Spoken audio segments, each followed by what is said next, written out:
வணக்கங்க. நான் உங்க ஒண்டர் பி சேனல்லேருந்து பேசுறேன். இவங்க பேர் தான் மிஸ் பெர்னாண்டோ.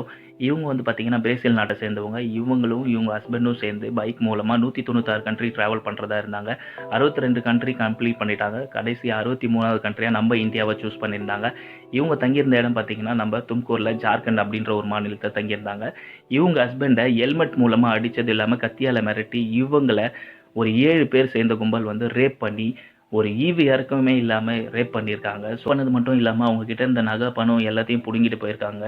ஸோ இது எந்த ஒரு மீடியாலயும் கவர் ஆவல. இத கவர் பண்ணாம அம்பானியோட பையன் கல்யாணத்துக்காக எல்லாருமே பிஸியா இருக்காங்க. ஸோ இவங்களுக்கு கண்டிப்பா ஜஸ்டிஸ் கிடைச்சாகணும். இது மட்டும் இல்லங்க 86 பேர ஒரு நாளைக்கு ரேப் பண்றாங்கன்னு ஒரு டேட்டா சொல்லுதுங்க. ஸோ தயவு செய்து வந்து இந்த பெர்னாண்டோக்கு வந்து ஒரு நீதி நியாயம் கிடைக்கணும். ஸோ இத எல்லாருக்கும் ஷேர் பண்ணுங்க. ஆல்ரெடி சோசியல் மீடியால ஜஸ்டிஸ் ஃபார் பெர்னாண்டோன்னு ட்ரெண்ட் ஆயிட்டு இருக்கு. ஸோ நீங்களும் ஹேஷ்டேக் போட்டு ட்ரெண்ட் பண்ணுங்க.